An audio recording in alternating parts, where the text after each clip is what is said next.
የዩቲናስ ዝግጅት ከቀረበ በኋላ እንግዲህ የአዶናይ አድናቂዎች ለምን ልጃችን አልቀረበም ሲሉ በሰይፉ ቤቤስ ላይ ጠይቀዋል። የኛ ሐሳብ ሁሉም እየመጡ ምረጡኝ እንዲሉ እድል ማመቻቸት ነው። ስለዚህ አታስቡ፣ እስከ ዝግጅቱ መጨረሻ ድረስ የተመረጡ ቲክቶከሮች እየመጡ ምረጡኝ ይላሉ። በነገራችን ላይ አዶናይን እንዲመጣ ግብዣ ቀርቦለታል። መጥቶ የምረጡኝ ቅስቀሳ ማድረግ ይችላል። ሴፍሻ ለምን አንተ ሾው መቅረብ እንደማልፈልግ በግልጽና በክብር ላስረዳ ፈልጋለሁ።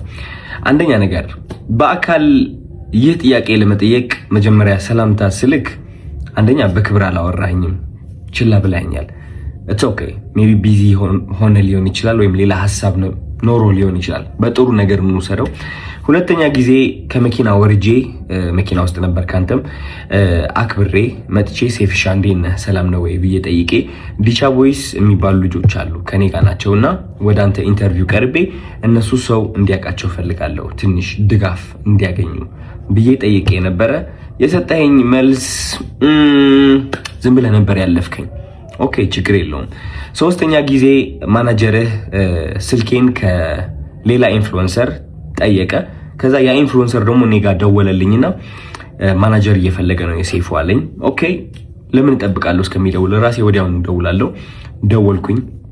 ከዛ ማናጀር ያለኝ አሜሪካ እንዳልክና ስትመለስ ደግሞ ስኬጁሎች እንዳሉክ ነው which ይገባኛል። ይሄም ሪስፔክትፉል ቢዚ የሆንክ ሰው እንደሆንክ እርግጠኛ ነኝ። ትልቅ ነገር ነው ያንተ ሴፉ ሾው ማለት ነው። በጣም ሪስፔክት አደርገዋለሁ። ግን ከዚህ ሁሉ የደበረኝ ነገር ምንድነው? ከዚህ ሁሉ የደበረኝ ነገር አይ ቲንክ ዛሬ የተናገርከው አሽሙር ነው መሰለኝ። አይ ቲንክ አሽሙር ነው። አየህ እኛ ሰዎች ስንባል መጥፎ የሚባል ሳይድም አለን፣ ጥሩ የሚባል ሳይድም አለን። ችግሩ ሁላችንም ነጭ በግ እንደሆነና ምንም ጥፋት እንደሌለን ገመና እንደሌለን ስለምናስመስል ነው እንጂ የኛ ገመና ቢሸት ኖሮ ከቤት አንወጣም ነበር። ግልጾኝ ልንገርክ፣ ችግሩ እኔ ገመናዬን አካፍላለሁ። ይህ ገመና ማካፍለው ደግሞ ዝም ብዬ ስድ ሆኜ ለመታየት ሳይሆን በዛ ተመሳሳይ ገመና ታስረው ራሳቸው ሊያጠፉ የቀረቡ በጭንቀት ያሉ ሰዎችን ለማዳን ስል ነው ገመናዬን ያካፈልኩት እንጂ ጅል ሆኜ አይደለም። እና ዛሬ የተናገርከው ንግግር ደግሞ ይህ ገመናን እያነሳ ነበረ which is እነዚህ ቃላቶች ማለት ነው። ይህ ገመና ተጠቅመህ ደግሞ እንደኔ አይነት ያሉ ሰዎች ከሚዲያው ገሸሽ ማለት እንዳለባቸውና መደነቅ ወይም ከፍ ማለት እንደሌለባቸው መልእክት አድርሰሃል። ችግሩ ምንድነው መሰለክ ሴፉ፣ የተናገርከው ነገርና ተግባርክ አንድ አልሆነም። ምክንያቱም በገመና ከሆነ ወይም ደግሞ በጥሩነት ከሆነ በነጭ ወግነትና በእኔ ጥሩ ነኝ ምንም ጎደሎነት የለኝም ከሆነ ዮናስ ወይም ደግሞ ዮኒ ማኛ ወደ ኢንተርቪው አታቀርበውም ነበር።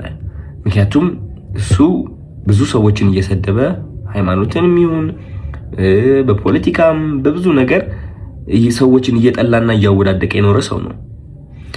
ግን አይ ቲንክ በጥሩ እናስበውና ዮኒ ማኛ አንተ ወደ ሾውክ የጠራኸው ጥሩነቱን በማየት ነው ብዬ አስባለሁ እንጂ መጥፎ የሚባለው ያ ገመና ወይ መጥፎ የሚባለው ሳይዱ ብታየው እንዴት አድርገህ ታመጣዋለህ? ግን ጥሩ ነገሩ አይተህ ወደ ሾውክ አቀረብከው ማለት ነው። ችግሩ ግን እኔ ላይ እሱ ነገር አላደረግም። አይ ቲንክ ያ ሁሉ ጥሩ ያደረግኩት ነገር ሳታይ ያቺ ትንጥ የዋገመና ያልካት ነገር ጠርተክ የተናገርከው ነገር ተናግረሃል።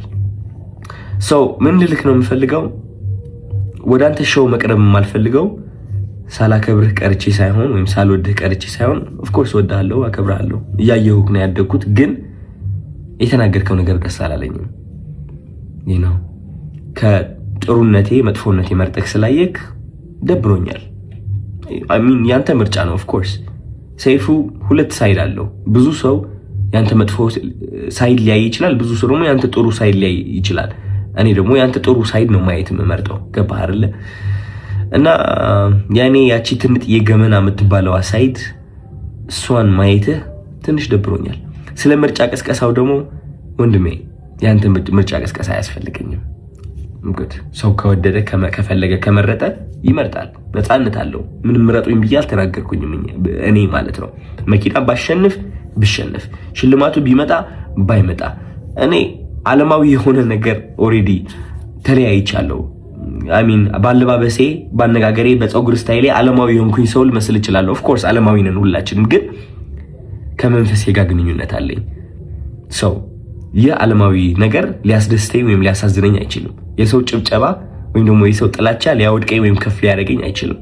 ኦልሬዲ ወድቄ ነበረ፣ አሁን ተነስቻለሁ። ሜቢ ልወድቅም እችላለሁ። ከዚህ ዓለም ነገር ተላቅቄያለሁ። ምክንያቱም ዋናው ስቃዬ እዚህ ዓለም ላይ ነበረ። ሰው ምርጫ ቅስቀሳ አያስፈልገኝም እኔ ልልህ ፈልጌ ነው። እና ያ ሜቢ የሰው መጥፎ ነገር ለይተህ ትንጥዬ እሷን ከምታጎላት ጥሩ ሳይዱን አይተህ ብታደንቀው አይ ቲንክ ጥሩ ነው ብዬ አስባለሁ። ምክንያቱም እኔ እሱን ነው የምመርጠው። ዮኒ ማኛ ብዙ ነገርም ቢሰራ እኔ ማይለት እቺ ጥሩ ነገሩን ነው which is አንዳንዴ ያስቀኛል። ገባህ አይደለ? መጥፎ ነገር ከማይ ማለት ነው። ያ ምንም ምለው ነገር የለኝም። እወዳለሁ። ባነጋገር በድርጊት በብዙ ነገር የተወላገደውን ሰውዬ ጀግና ያልነው ቀን ከታች የሚመጣው ሰው ጀግንነት ወይም ደግሞ የጀግንነት መመዘኛው የሚመስለው እሱ ነው። ስለዚህ አነጋገሩም ስነ ምግባሩም በነውር ማጌጥ ይጀምራል። ያኔ ትውልድ ይበላሻል። ለእኛ ግን ቲክቶክ ላይ ጥሩ በመስራት እንደናንተ እንዲበዙልን። ቀኔው ለማን ነው ታዲያ? ለአዶናይ ነው ቀኔው። እውነት ለመናገር እንደዚህ አይነት ሰው አላቀርብም እያለን ያለው ህዝቡ የመረጠውን ሰው ህዝቡ የወደደውን ሰው እንደዚህ አይነት ሰው አታጀግኑ እያለን ነው ሰይፉ ፋንታውን። ነገር ግን እሱ ከዚህ በፊት ማንን ነበር ሲያቀርብ የነበረው? ሰይፉ ፋንታውን። ዮኒ ማኛ እንግዲህ ሰይፉ ፋንታውን ላይ ቀርቦ እንደነበር የምናስታውሰው ጉዳይ ነው አይደል? አይረሳም እኮ። የትኛው በጎ ስራው ነው? የትኛው ትውልድ የሚያንጸው ስራው ነው እንግዲህ ሰይፉ ፋንታውን ፕሮግራም ላይ እንዲቀርብ የሚያደርገው? ታዲያ እዚህ ፕሮግራም ላይ በጣም መልካም የሰሩ ትውልድን የሚያንጹ ሰዎች ነው የሚቀርቡበት ካለ እውነት ለመናገር በዛ መስፈርት ከሆነ አዶናይ ነው በትክክል መቅረብ ራሱ ካለበት ማለት ነው። አዶናይ ማንንም የተሳደበው ሰው የለም። እውነት ለመናገር ሰዎች ሲሰድቡት ራሱ ምላሽ የማይሰጥ ሰው እኮ ነው። ብዙ ሰው እኮ በወረደበት እንደዛ ሲወርድበት ሲሰድበው ሲሞለጨው ራሱ አንድ ቀና ብሎ ምላሽ ያልሰጠ ሰው እኮ ነው። እንዴት ነው ለወጣቱ ምሳሌ መሆን የማይችለው? ነገ አንድ ሰው እሱን መሆን ቢፈልግ ምንድን ነው ችግሩ? ታዳጊዎችን ነው ከጎዳና ላይ ያነሳው። ምንድን ነው ያጠፋው? ወጣችሁ ሶሻል ሚዲያ ላይ ራሳችሁን ቀይሩ፣ አትፍሩ ነው ያለው። ሰውን ያበረታው። ከዚህ በላይ ምንድን ነው መልካምነት? ምን አለ? ምን ማስመሰል ነበረበት? ራሱን ስለሆነ ነው። ሁላችንም እኮ ወደ ሚዲያ ስንመጣ አስመስለን ነው የምንመጣው። እሱ ራሱን ሆኖ ስለመጣ ነው። አልገባኝም። እና ግን በዚህ አጋጣሚ ሰይፉ ፋንታውን ለምን ዮኒ ማኛንም እንዳቀረብከው ግልጽ ብታደርግልን። የእውነት ቪዲዮ መስራትም አልፈለግኩም። ነገር ግን ሰበር መረጃ ነው፣ ስብርብር ያለ ሰበር መረጃ። የእውነት ወላሂ ቲክቶክ ክሬቲቭ አዋርድ 2025 ዩቲናስ አሸንፋለች። የእውነት ነው የምነግራችሁ። ጨርሰዋል። ሁሉ ነገር አልቋል። ሁሉ ነገር ሌሎች ዘርፎች ላይ አጨቃጫቂ የሌለባቸው ዘርፎች ላይ እየጠበቋቸው ነው። እሱን ተውት። የእውነት ዝግጅት ሁሉ የአሸናፊነት ዝግጅት ሁሉ እየተደረገ ነው። ቲክቶክ ክሬቲቭ አዋርድ አዘጋጆች የታሪክ አተላ ናችሁ። በጣም የእውነት የታሪክ አተላ። ህብረተሰቡ እንደምን አድርጋችሁ ነው የምታስቡት? ግን ምንም አያውቅም። ለምን ጥጦ ገዝታችሁ አሰጡንም? አንጠባው። ዩቲናስ አሸነፍሽ።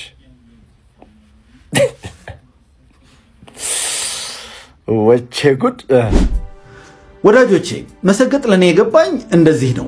የአሜሪካኑ ታዋቂና ባለጸጋ ድርጅት ዲዝኒላንድ መስራች የሆነው ዋልት ዲዝኒ በአንድ ወቅት ስኬታማ ስለመሆን ሲያወራ 4 መሰረታዊ ነገሮች እንደሚያስፈልጉ ተናግሯል። እነሱ ምንድናቸው?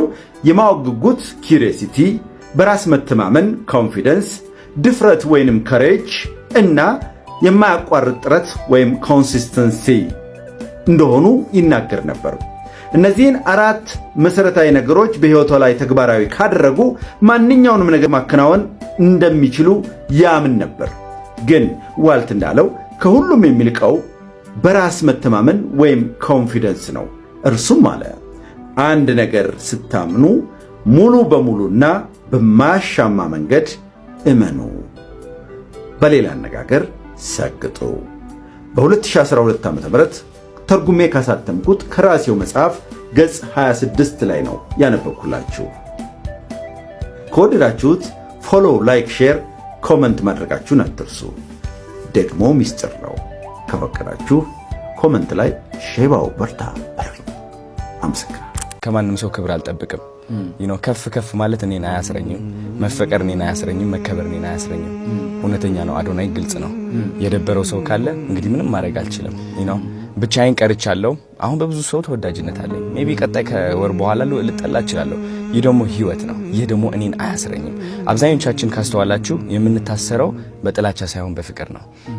ማንነታችን መቀየር የሚከብደን is because በድሮ ማንነታችን በዛ በምናፍርበት በማንፈልገው ማንነታችን የሚያፈቅሩና የሚኮሩብን ሰዎች አሉ።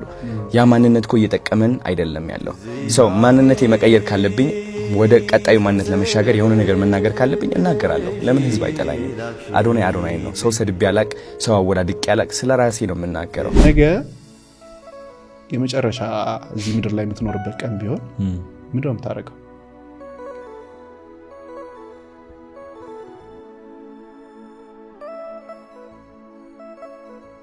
መንገድ ላይ እወጣለሁ። መንገድ ላይ ወጥቼ ስፒከርን ይዤ ማይክ ይዤ ቀን ሙሉ እየተናገርኩ እላለሁ ስለ ዓለም ሀቆች። ምንድን ናቸው? በጣም ብዙ ነገሮች እናገራለሁ። እነዚህ ሀቆች the dark truth ይሉታል። the dark truth አሁን እነሱን ለመናገር እንትን ይላል። ገባህ? ያለንበት ደረጃ our elevation, our consciousness, we're not ready ኢትዮጵያውያን። ገባህ? ግን እናገራለሁ በግልጽ ይዛን አንድ የአራዳ ልጆች በተለይ ወጣቶች ፕሊስ ይቺን ቪዲዮ አንድ ያቱ እግዚአብሔር አቢ እንዴት ነህ? ሰላም ነው? እኔ ተስፋ አልቆረጥኩም ነበር። ጓደኞቼ ዛሬ እሑድ ኳስ ተጫውተው ነበር። የቡሬ ሜዳ ዋንጫ አሸንፈው አመጡልህ። አንተን ግን ልታየው አልቻልክም። እኔ ናፍቀኸኛል። እንዴት እንደምችለው ካላንተ አላውቅም። አቢ አንተ ጨክነህብኛል። እኔ ግን አልቻልኩም። በጣም ናፍቀኸኛል። አቢ ወይ ዋንጫውን አየኸው? ጓደኞችህ እንዴት እንደሚወዱ አየህ? ይህን ሁሉ ፍቅር ግን አንተ ልታይ አልቻልክም። ይህ ሁሉ ስቃይ አንተ ልታይ አልቻልክም። ለእኔ ፈረድ።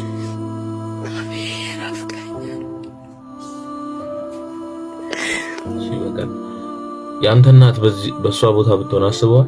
ያንተ እናት ብትሆንስ እንዲህ እያለቀሰች ያለች? አንተ እርድና መስሎ ዛሬ እያደረግከው ያለው ነገር ማለት ነው ነገ ህይወትን ቢያሳጣት።